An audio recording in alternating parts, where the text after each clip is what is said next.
Big deal and big questions ahead. To help answer them, Joel Rubin is joining us, former Deputy Assistant Secretary of State for Legislative Affairs. Jill and Philip are back as well. Joel, we'll start with you, though, with these comments from Angela Merkel. Some alarm bells, I think, going off in diplomatic circles. You saw Donald Trump tweeting, quote, "We have a massive trade deficit with Germany. Plus, they pay far less than they should on NATO and military. Very bad for U.S., he says. This will change." Walk us through what's happening inside the State Department right now. Take us there based on your experiences and the president's posture on Germany. What are they saying? Well, Hallie, we're at a dangerous inflection point right now in the United States' role in the world. And at the State Department, an agency that is dedicated to global negotiations and advancing American security through diplomatic agreements, there's a lot of head scratching and a lot of concern. The Paris Accord, for example, it was signed by 195 nations, including the United States. It's now entered into force. It was late last year. And it's a commitment. It's an American commitment to lead the world in combating climate change. If we pull out of that, people at the State Department are going to begin to question, what is it that they're actually supposed to do? How can one negotiate agreements with foreign governments, with our allies, get them signed up to what we believe are tough targets to combat climate change? And then how can we then watch our own leadership pull out of those agreements? How does state continue in its work as diplomats? That's a very troubling concern. But Jill and Phil, isn't this what Trump supporters wanted? Folks who voted for President Trump was to see essentially Europe take more responsibility for their own future? That's absolutely right, and this is what he campaigned on. I mean, Donald Trump on the campaign trail would attack Angela Merkel, would talk about the need for Germany and all these other countries to pay their fair share, and it's what he did at NATO when we were there in Brussels last week, and I'm not at all surprised by the president's actions. And frankly, the European leaders shouldn't be totally surprised by what they're seeing, too. But clearly, we see the leaders of France and Germany in particular trying to counter Trump and establish themselves as sort of a voice, a moral voice, to stand up to him. The new leader of France, Emmanuel Macron, out with strong words, not just about that sort of infamous never-ending handshake with President Trump, but also about Russian television, for example, Russian media outlets, Jill, and that seems to play into this as well. Yeah, absolutely. I mean, it was really fascinating to watch Trump for the first time on the global stage and see all these European leaders really trying to figure out how they could get through to him, you know, trying to convince him when it came to Paris and the environment, trying to figure out ways to try to get through to him. And I think what you're seeing now is that, you know, the president came there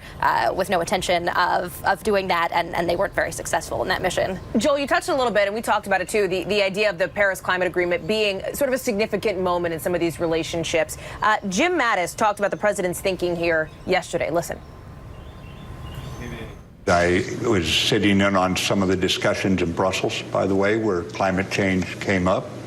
And the president was open. He was curious about why others were in the position they were in, his counterparts in other nations. And I'm quite certain the president is wide open on this issue as he takes in the pros and cons of that accord. So wide open on this issue, Joel. You've got global leaders around the world pushing him to stay in this agreement. You've got the Pope nudging him to stay in the agreement as well. What are the expectations here, do you think, on the international stage? And what would you do if you were advising the president?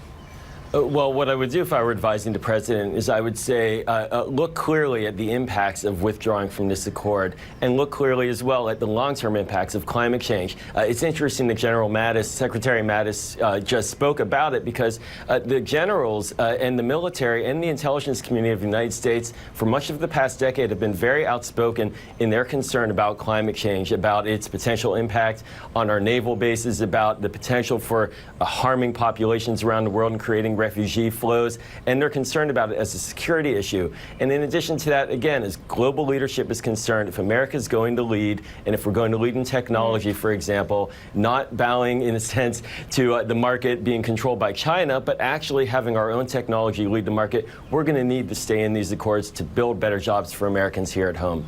And it seems as an economic argument might be one, do you think, that could sway the president?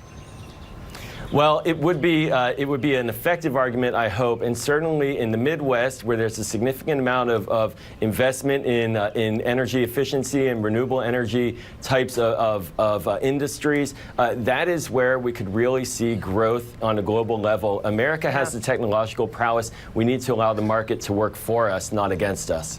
I'm old enough to remember when the president was fighting against the Paris Climate Agreement on the campaign trail. And then after he got elected, that New York Times interview where he seemed to open the door to it. Who are the key influencers, the thinkfluencers inside the White House, if you will, who are trying to put pressure on him either way? There are a number of them, and one of them was with the president all week last week, Gary Cohn, the head of the National Economic Council. He was with him at those G7 meetings where one after another the European leaders were pleading with President Trump to stay in the Paris Accord and impressed upon him how important that was. And what Cohn told us at the end of that trip was that the president's thinking had evolved and that he was learning more about the issue. But, and this is maybe the most important thing, that he would always prioritize U.S. economic forces and the manufacturing needs above anything else. This is not like there's a consensus in the GOP on this either. You've got Lindsey Graham, Ted Cruz, two important voices with diametrically opposed views on this. Yeah, and also you also have to remember that it's not just an in or out. There's also been a lot of conversation going on about the potential of maybe changing the benchmarks, altering them. The U.S. has also done a tremendous amount already, in changing the kind of energy consumption, moving towards those goals. And so, progress still happens whether or not the administration decides it's going to formally adhere to these goals. Smart point, Jill. It's not black or white. There are shades of gray in this instance. Jill and Phil, thank you very much. Joel, Rubin, thank you for your perspective and your insight as well. Much appreciated. Coming up next, we're talking about